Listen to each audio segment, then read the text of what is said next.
Ito ang unang rehiyon, likas na mayaman sa magagandang tanawin. Ngunit hindi kaila ang pagkakaroon pa rin ng mahihirap na pamilya na umabot na sa mahigit 200,000 ayon sa National Household Targeting System for Poverty Reduction. Ito ang bayan ng Sugpon, Ilocos Sur, ang naitalang pang-anim na pinakamahirap na bayan sa buong Pilipinas. Bago marating ang malayong lugar na ito, kailangang tawirin ang Ilog Amburayan.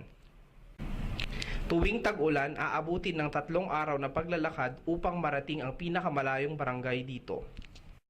Mahirap ang buhay dito, malayo ang mga pangunahing pasilidad gaya ng pampublikong paaralan. Ang mga bata ay kinakailangang maglakad ng 2 hanggang 5 oras.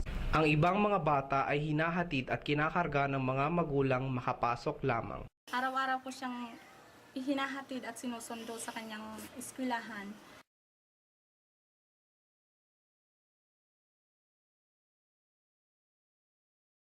Kahit ko, tagbalin niya pulis. Ko di agbalin nga doktor ka po maminta. Ko nga, siya mismo di agad kami ti agas na mama. Kahit ko, tagbalin nga doktor. Kahit tinang kangrunan nga problema dahil siya natin pagginanda. So nga na i-conceptualize na ito magpunta ko project. Tapos natin kasta, gadap na iti tagapulasyon, iti foster children. Unang-una nung ako po ang nag-aral, actually nakikita ko po yung sarili ko sa kanila. I was once a self-supporting since grade 5 till college. So I'd rather give the opportunity to them that I have seen in my life when I was young. Ang bawat tagumpay at pag-unlad ay nagsimula sa isang munti at simpleng pangarap. Para sa bayan ng Sugpon, kapit-bisig nating abutin ang mithiin ng bawat bata at pamilya patungo sa mas maginhawang buhay. Liparin mo ang hangganan ng langit.